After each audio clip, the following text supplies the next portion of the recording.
मगर जो अच्छे बच्चे हैं, कोई इधर उधर प्रभाव में आके, आत्माओं के प्रभाव में आके बिखर गए हैं कई बच्चे, और वो बहुत ही दुखी हैं। तो मैं ऐसी बच्चों को कहता हूँ दुखी ना हो।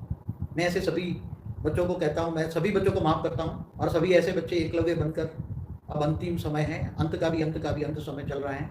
स्व परिवर्तन में ध्यान दें, किसी के प्रभाव में, आत्मा के प्रभाव में ना आए। सभी हमेशा बेहद के बाप के प्रभाव में रहे। ज्ञान भी एक से सुने, दूसरों से सुनेंगे तो जो दूसरे के प्रभाव में लाते हैं वो असुर है। जो बाप का प्रभाव तोड़कर अपने प्रभाव में लाते हैं वो सारे असुर है। और मेरे पास पहले भी 97 से बहुत असुर आ चुके हैं, मैं कई बार कह चुका हूँ। इसलिए असुर आते जाते रहे, और असुरों ने ज़्यादा प्यार लिया मेरे से। कई लोग 10 साल रहे, 8 साल रहे, 6 साल रहे, अमदाद आश्रम में भी रहे।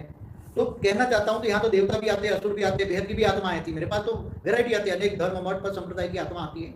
इसलिए किसकी आत्मा के प्रभाव में मत आओ। कौन सी कैटेगरी की आत्मा है वो आप लोगों को नहीं पता है।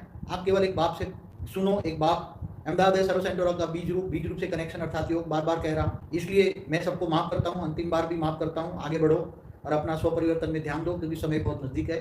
स्व परिवर्तन करो तो स्व परिवर्तन से सब कुछ ठीक हो जाएगा। बाबू जी, ये वाणी का एक पॉइंट है, अंत में बाप साक्षी बन जाएगा। बाप का साक्षी रूप और साथी रूप में डिफरेंट क्या है?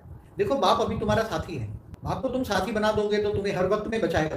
वो तुम्हें साक्षात्कार नहीं कराएगा। जो कहीं कहते हैं मुझे ये टचिंग हो रही है, वो साक्षात्कार हो रहा है, वो बाप नहीं दिखाता। वो तो तुम्हारे साथ कोई भूत है। मेरे पास बहुत लोग आते थे पहले, मेरे को ये टचिंग हुआ, मेरे को वो दिखता है, वो दिखता है, वो दिखता है, तो थोड़े दिन में वो हो जाते थे आत्मा। तो आत्मा है बाप। तुम बाप का आकारी रूप तुम्हारे साथ है।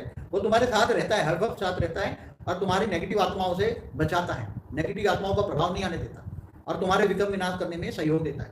और जब साक्षी हो जाएगा, बाप जब प्रत्यक्ष हो जाएगा, तो बाप भावातीत बन जाएगा। अभी साकार में बाप है, तो बाप थोड़ा भावना में रहता है, तो बच्चों को हेल्प करता है। और बाप जब साक्षी बन जाएगा तो वो भावातीत बन जाएगा। तो फिर वो तुम्हें कर्म बंधन अपने खुद के भोगने पड़ेंगे, और कर्म बंधन सामने आएंगे तो फिर उसकी हेल्पलाइन बंद हो जाएगी, और तुम्हें खुद मेहनत करनी पड़ेगी। तब रिजल्ट आउट हो जाएगा। आत्मा अपने बुद्धि रूपी टीवी में क्लियर देखेगी, मैं कौन हूँ, कहाँ से, क्यों मैंने गलतियाँ की, कहाँ गलतियाँ की, क्यों किसके कंट्रोल में आ गई, लोगों का प्रभाव क्यों पड़ा मेरे पर, सब देख लेंगे। इसलिए पर चिंतन पतन की जड़ है। खुद के जज बनो, दूसरों के जज मत बनो, क्योंकि दूसरी आत्माओं को तुम नहीं जानते।